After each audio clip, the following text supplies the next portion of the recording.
आधुनिक युग में भले ही हम आधुनिक उपकरणों से सुसज्जित हो जाएं, अनेक कंप्यूटर या इलेक्ट्रॉनिक माध्यमों में शिक्षा और प्रशिक्षा यानी शिक्षण और प्रशिक्षण के तमाम टूल्स, औजार इनको ईजाद कर लें, इनकी खोज कर लें, बहुत से ऐप बना लें, लेकिन इस सब के बावजूद गुरु की महिमा, गुरु की कृपा यह तो असंदिग्ध रहती ही है।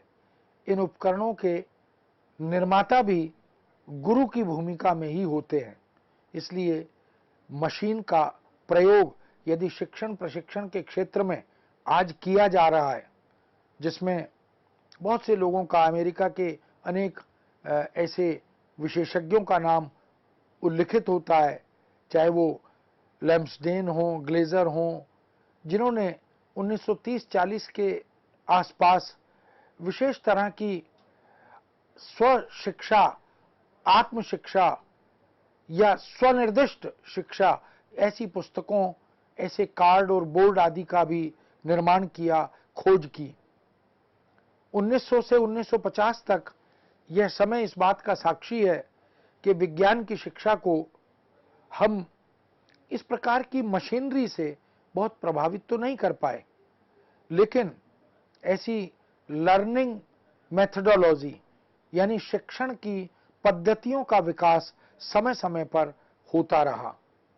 शैक्षिक तकनीकी शब्द का प्रयोग पहली बार शिक्षा जगत में किया जाने लगा। स्टेनली एडवर्ड स्किनर आदि के प्रयासों से हम देखें कि प्रोग्रामाइड लर्निंग मटेरियल और इसी तरह के अन्य सामग्रियों का उल्लेख भी हमें मिलता है। लेकिन इस सब के बावजूद हम देखें कि गुरु की भूमिका और उसका महत्व अभी भी पूर्ववत बना हुआ है। उसके प्रति समादृत भाव, उसके प्रति कृतज्ञता का भाव न केवल विद्यार्थी अपितु विद्यार्थी के परिकर और परिवार के लोग भी गुरु कृपा पर अपना आभार प्रकट करते हैं। राजा कवि वर्मा 1904 में शिष्यों के साथ शंकराचार्य गुरु शिष्य परंपरा का अनुसरण करते हुए जब आध्यात्मिक प्रज्ञा और नई पीढ़ियों तक गुरु शिष्य परंपरा का उल्लेख करते हैं, नई पीढ़ियों तक पहुंचने का सोपान तय करते हैं, भारतीय संस्कृति में गुरु शिष्य परंपरा के अंतर्गत या उसके परिप्रेक्ष्य में हम गुरु यानी शिक्षक के प्रदेय को मूल्यांकित करते हैं, तो हम देखते हैं कि कोई विद्या देता है, कोई विद्या का प्रशिक्षण देता है, कोई अनेक प्रकार से अपने गुरु को, अपने शिष्य को निर्मित करता है, तैयार करता है, और शिष्य ही फिर गुरु के रूप में आगे चलकर अन्य विद्यार्थियों और शिक्षार्थियों का निर्माण करता है। यानी गुरु परंपरा ऐसे शिष्यों के माध्यम से आगे बढ़ती चली जाती है। यह परंपरा सनातन धर्म की सभी धाराओं में तो सहज रूप से देखी जा सकती है। गुरु शिष्य की यह परंपरा ज्ञान के किसी भी क्षेत्र में हम देख सकते हैं। अध्यात्म, भक्ति, संगीत, कला, वेद अध्ययन या वास्तुशास्त्र आदि, ज्योतिष शास्त्र, खगोल शास्त्र, नक्षत्र विज्ञान, चिकित्सा शास्त्र, युद्ध शास्त्र, धर्मशास्त्र आदि सब में हम देख सकते हैं भारतीय संस्कृति में गुरु की महिमा असंदिग्ध रही है और उसके प्रति कृतज्ञता का बोध यह सदा सर्वदा विद्यमान रहा है। आचार्य चाणक्य ने एक आदर्श विद्यार्थी के गुण इस प्रकार बताए: काक चेष्टा, बको ध्यानम, श्वान निद्रा तथैव च, अल्पहारी, गृह त्यागी, विद्यार्थी, पंच लक्षणम। इस तरह से विद्यार्थी के लक्षण क्या हैं यह भी गुरु ने ही बताया। तो गुरु चाणक्य ने जिस तरह से शिक्षित करके चंद्रगुप्त का निर्माण किया, राष्ट्र को एक शासक दिया, उन्होंने अर्थशास्त्र के माध्यम से अर्थ के प्रबंधन की शिक्षा दी। ये वास्तव में दुर्लभ उपलब्धियां हैं। गुरु और शिष्य के बीच केवल शाब्दिक ज्ञान का ही रिश्ता नहीं होता, बल्कि गुरु अपने शिष्य के संरक्षक की भूमिका भी निभाता है। उसका यह भी उद्देश्य होता है कि गुरु उसका कभी अहित सोच भी नहीं सकता, इसलिए अपने शिष्य को अपने से आगे बढ़ते हुए देखकर गुरु गौरवान्वित होता है। उसे लगता है कि उसके श्रम, उसकी साधना का सुपरिणाम उसके सामने उपस्थित है। इसलिए गुरु के प्रति उसकी अगाध श्रद्धा, समर्पण, यह विशेष रूप से देखी जा सकती है। गीता में भगवान श्री कृष्ण भी गुरु शिष्य परंपरा को परंपरा प्राप्तम योग बताते हैं। गुरु शिष्य परंपरा का आधार सांसारिक ज्ञान से प्रारंभ होता है और उसका चरमोत्कर्ष आध्यात्मिक शाश्वत आनंद की प्राप्ति में बदल जाता है। इसे ईश्वर प्राप्ति या मोक्ष प्राप्ति भी कहा जाता है। बड़े भाग्य से दुर्लभ, विलक्षण उपलब्धि के रूप में यह प्राप्त होता है। मानव जीवन का यही अंतिम और सर्वोच्च लक्ष्य भी होता है। गुरु एक मशाल है, एक शिष्य के लिए प्रकाश का स्तंभ है। इसलिए योग के क्षेत्र में गुरु की महिमा निश्चित रूप से बार बार उसका स्मरण किया जाता है, उसके प्रति कृतज्ञता ज्ञापित की जाती है। तिरुमलाई कृष्णमाचार्य को अक्सर आधुनिक योग के जनक के रूप में याद किया जाता है। आधुनिक योग के जनक को व्यापक रूप से विन्यास के वास्तुकार के रूप में भी देखा जाता है। उन्हें हठ योग के पुनरुद्धार का श्रेय भी दिया जाता है। हठ योग भी एक सशक्त सुदीर्घ परंपरा के साथ हमारे संत समुदाय में उनकी कविता और वाणियों में उपलब्ध होता है। मुख्य रूप से एक उपचारक के रूप में जाने गए, उन्होंने स्वास्थ्य को बहाल करने के लिए आयुर्वेद और योग दोनों को अपने ज्ञान का आधार बनाया, उनका मिश्रण किया। योग का अभ्यास पूर्व वैदिक काल में किया जाता रहा। महान ऋषि महर्षि पतंजलि ने अपने योग सूत्रों के माध्यम से योग की तत्कालीन मौजूदा प्रथाओं को, उसके अर्थ, उसके संबंधित ज्ञान को व्यवस्थित किया, संहिताबद्ध किया और जन सामान्य तक, विश्व के समस्त नागरिकों तक उपलब्ध कराने का स्तुत्य कार्य भी किया। सिख धर्म में भी गुरुओं की महत्ता सर्वोपरि है, अतुल्य है। और सिख मत में 15वीं सदी में जिसकी शुरुआत गुरु नानक देव से हुई, सिखों के धार्मिक ग्रंथ श्री आदि ग्रंथ, ग्रंथ साहिब जी या श्री गुरु ग्रंथ साहिब जी तथा दशम ग्रंथ आदि हैं। इस ओंकार सतनाम कर्ता पुरुष निर्भव, इक ओंकार सतनाम कर्ता पुरुष निर्भव, निर्वैर अकाल मूरत अजूनी सैवम गुरु प्रसाद। यह सिख धर्म का मूल मंत्र माना जाता है।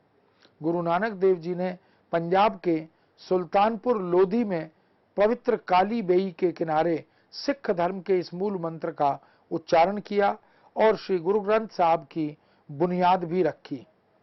गुरु नानक देव की मुख्य विशेषताएं अगर एक गुरु के रूप में हम देखें तो उनके अनुसार ईश्वर एक है, जिसे बिना किसी अनुष्ठान और पुजारियों के पाया जा सकता है। यानी एक प्रकार से वो निर्गुण ब्रह्म, निर्गुण ईश्वर के उपासक हैं। उन्होंने सदैव जाति प्रथा की निंदा की और इस बात पर बल दिया कि जाति और लिंग की परवाह किए बिना सभी लोगों को एक समान समझना चाहिए, वो एक समान ही होते हैं। उन्होंने सब भारतवासियों से, विश्व के निवासियों से अपील की, आग्रह किया कि वे मानवता का अभ्यास करें, वे अभिमान को त्याग दें। इसलिए कहते हैं मेरा मुझ में कुछ नहीं, जो कुछ है सब तेरा, तेरा तुझको सौंपया क्या लागे है मेरा। मन को संयमित करने पर ईश्वर को सदा सर्वदा स्मरण करने पर वो बल देते हैं। गुरु ग्रंथ साहब की कुछ मुख्य शिक्षाएं जिन पर हम दृष्टि डालें तो एक तो है ईश्वर का साथ। एक रूपता प्राप्त करने के लिए ईश्वर के प्रति व्यक्तिगत भक्ति विकसित करना यह अत्यंत आवश्यक है। जो जीवन का सर्वोच्च उद्देश्य है, गरीब या पीड़ित लोगों के लिए करुणा और सेवा को बढ़ावा देना, समानता को बढ़ावा देना और सभी मनुष्यों के बीच सद्भाव की तलाश करना, यही गुरु की शिक्षा है। गुरु नानक देव की 10 प्रमुख शिक्षाएं मानी जाती हैं, जिनमें पहले वो कहते हैं कि ईश्वर एक है, यानी रूप अलग हो सकते हैं लेकिन मूलतः मूल तत्व एक ही है। एक ही ईश्वर की उपासना हमें सदा सर्वदा करनी चाहिए। ईश्वर सब जगह और प्राणी मात्र में मौजूद है, यानी वो सर्वव्यापी है और हर जीव में, हर प्राणी में जिसमें प्राण है उनमें वो विद्यमान है। ईश्वर की भक्ति करने वालों को किसी का भय नहीं होता। ईमानदारी और मेहनत से उदर पूर्ति हमें करनी चाहिए, यानी जो अन्न है वह श्रम साध्य होना चाहिए, बांट कर खाना चाहिए, वंड खाओ, इसकी बात वो बार बार करते भी हैं। बुरा कार्य करने के बारे में न सोचें, न किसी को सताएं, किसी का अनर्थ, किसी का बुरा न सोचिए, न कीजिए। सदैव खुश रहना चाहिए। ईश्वर से हमेशा अपने लिए क्षमा याचना करते रहना चाहिए, क्योंकि हम मनुष्य हैं और हमसे जाने अनजाने में यदि कोई त्रुटि, कोई गलती, कोई भूल हो जाती है तो हम उस सर्वशक्तिमान से जब जब अवसर मिले हम उससे क्षमा याचना करते रहें। मेहनत और ईमानदारी की कमाई में ही जरूरत को पूरा करना चाहिए, यानी हम श्रम साध्य उपलब्धियों को ही अपने जीवन का मुख्य आधार बनाएं। सभी स्त्री और पुरुष बराबर हैं, यानी अभेद की बात भी की। जब हम शंकराचार्य के दर्शन में अद्वैत की बात को देखते हैं तो गुरु नानक देव ने अभेद की बात भी की। स्त्री पुरुष में, लिंग के स्तर पर, आयु के स्तर पर, जाति के स्तर पर, धर्म के स्तर पर, भाषा के स्तर पर कोई भेद नहीं करना चाहिए। भोजन शरीर को जिंदा रखने के लिए होता है, इसलिए शरीर को जिंदा रखने के लिए भोजन जरूरी है, किंतु लोभ लालच के वश में होकर हम भोजन को ही अपना साध्य न बना लें। इसलिए लालच या लोभ यह संस्कृति बुरी है। गुरु नानक देव लिखते हैं, रमी आवे कपड़ा नदरी मोखू दुआरू, नानक एवे जानिए सबू आपे सचियारू। अर्थात इस दोहे के माध्यम से गुरु नानक देव जी कहते हैं कि हमारे कर्मों के अनुसार ही हमें यह शरीर मिलता है। यदि हमें मोक्ष प्राप्त करना है तो इसके लिए प्रभु की भक्ति करनी ही होगी। ईश्वर की कृपा से ही हमें सत्कर्म मिलते हैं और ये कर्म जो सत्कर्म हैं ये हमारे साथ सदा सर्वदा रहते हैं। इन्हीं के फल स्वरूप हमें अच्छी योनि, मनुष्य योनि प्राप्त भी होती है। इसलिए हमें अपने सारे छल कपट इनको छोड़ देना चाहिए, उनसे दूर रहना चाहिए, प्रभु का ध्यान करना चाहिए। इंग्लिश में गुरु नानक देव जी के इसी कथन को यदि हम समझने का प्रयत्न करें तो कह सकते हैं कि thorough this couplet that according to our deeds we get this body, if we want to attain salvation, then for this we have to worship God. That is why we should always meditate on God by removing all our deceit and deceit. कर्मी आवे कपड़ा नदरी मोखू दुआरू, नानक एवे जानिए सबू आपे सचियारू। इस तरह गुरु नानक देव जी बहुत स्पष्ट रूप में अच्छे और बुरे कर्मों का उल्लेख करते हुए यह कहते भी हैं कि यह शरीर तो परिवर्तनशील है, बदल जाता है। यदि हमें मोक्ष प्राप्त करना है तो उसके लिए ईश्वर की भक्ति करनी होगी।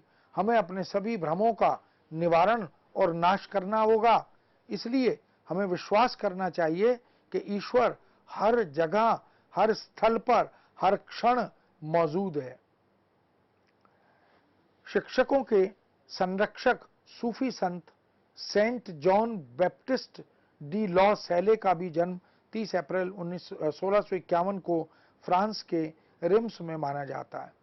कुलीन माता पिता के बेटे डी ला सैले को उत्कृष्ट शिक्षा का अवसर मिला और उन्होंने एक पुजारी के रूप में नियुक्त होकर अपने धर्म का निर्वाह किया। अपने पूरे कार्यकाल में, जीवन काल में उनका इरादा अपने क्षेत्र के धनी लोगों के बीच काम करने का था। अप्रत्याशित रूप से डी लॉ सैले का जीवन नाटकीय रूप में बदल गया। अनाथ लड़कियों के साथ काम करने के बहनों के एक समूह की सहायता करने के लिए एक मरते हुए दोस्त से किया गया वादा उन्होंने ले डा सैले की शिक्षा की ओर ले जाते हुए पूरा किया। रिम्स में गरीब लड़कों के लिए एक स्कूल शुरू करने वाले एक दोस्त की अतिरिक्त सहायता ने एक शिक्षक के रूप में उसके सच्चे पेशे को मजबूत किया। हम देख सकते हैं कि गुरु का जो ज्ञान है वो केवल शिष्य के लिए ही नहीं, शिष्य के माध्यम से अन्य अनेक शिष्यों का, अनुयायियों का कल्याण हो, वह भी उसी ज्ञान को आगे बढ़ाने की अपनी रचनात्मक भूमिका निभाता रहे, इसका प्रयास भी गुरुजन समय समय पर करते रहे हैं। पुरुषों और महिलाओं और संबद्ध धार्मिक और पुजारियों द्वारा जारी रखी गई इस भावना को गुरु की अनुकंपा और कृपा से, उपदेश से ही दुनिया भर में आगे बढ़ाया गया। हम देख सकते हैं कि सूफीवाद का पालन करने वाले सभी संत सूफी संत तो कहलाए, इस्लाम धर्म की उदारवादी शाखा के रूप में वो उपस्थित हुए। सूफी संत ईश्वर की स्मृति करते हुए, उनको याद करते हुए उसमें पूरी तरह निमग्न या खो जाने या डूब जाने की स्थिति में दिखाई देते हैं। उनका हर कर्म सिर्फ ईश्वर के लिए ही समर्पित होता है। इस तरह के जो भक्ति पद्धति से प्राप्त होने वाले सूत्र हैं उनको हम देख सकते हैं।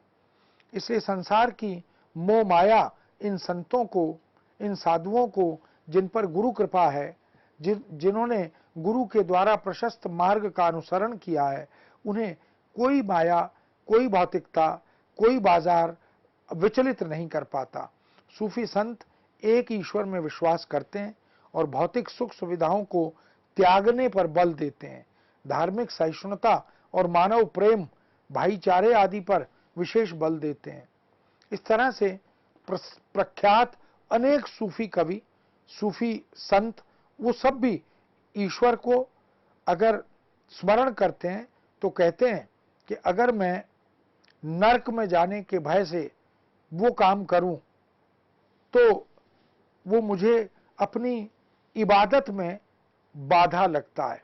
इसलिए मैं नरक में जाऊं या न जाऊं, लेकिन मैं जनहित, लोकहित, सर्वहित के लिए समर्पित रहता हूं, रहना चाहता हूं।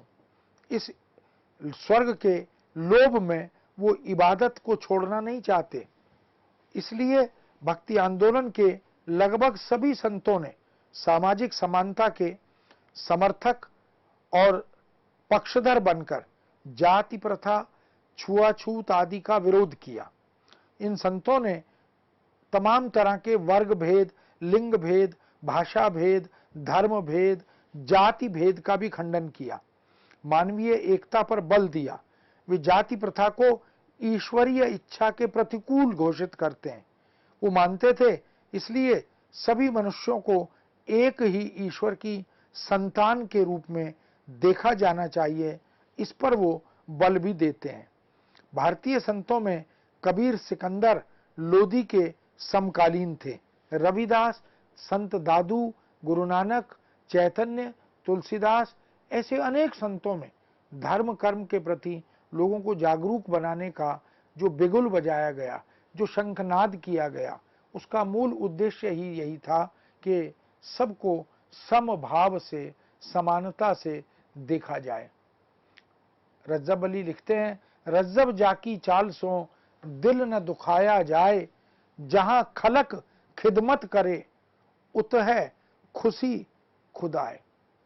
तो लोकहित, सर्वहित, जनहित यानी सेवा, सबकी सेवा, उसी में ईश्वर के दर्शन मौजूद होते हैं।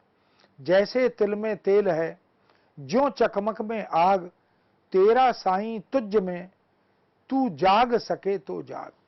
कबीर कहते हैं कि यत्र तत्र ईश्वर को खोजने का कोई लाभ नहीं है। ईश्वर तो ऐसे ही तुम्हारे हृदय में विद्यमान है, विराजित हैं, उपस्थित हैं, जैसे तिल में तेल उपस्थित होता है, जैसे चकमक पत्थर में आग विद्यमान होती है। इसलिए साईं को, ईश्वर को बाहर मत ढूंढ, उसे अपने भीतर खोजने का प्रयत्न करो। गजलों और गीतों में भी गुरु की महिमा पर प्रचुर मात्रा में विचार उपलब्ध होते हैं। गौरी सोवे सेज पर, मुख पर डारे केस, चल खुसरो घर आपने, रैन भई चहु देश। ये अमीर खुसरो का कथन है और बहुत ही चर्चित और प्रसिद्ध कथन है।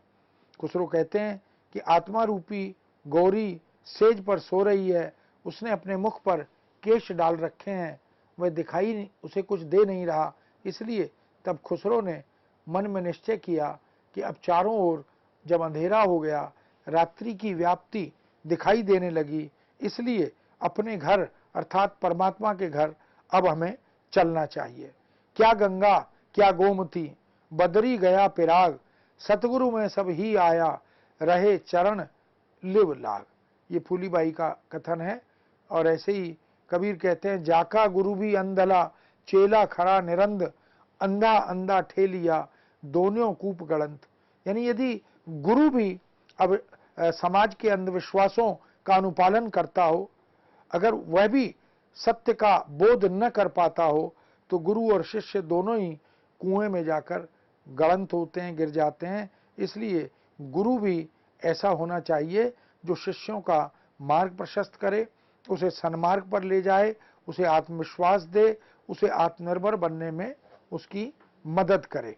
कुल मिलाकर हम कह सकते हैं कि गुरु की महिमा, गुरु का महात्म्य न केवल भारत में, भारतीय साहित्य में, अपितु संपूर्ण वैश्विक वांग्मय में हम देख सकते हैं। उसे अलग अलग रूपों में, अलग अलग गुरुओं की स्तुति और भक्ति के रूप में हम याद करते हैं। मित्रों, इस विषय को अब हम यहीं विराम देते हैं। पुनः एक नए विषय के साथ आपके समक्ष उपस्थित होंगे। आज्ञा दीजिए। नमस्कार।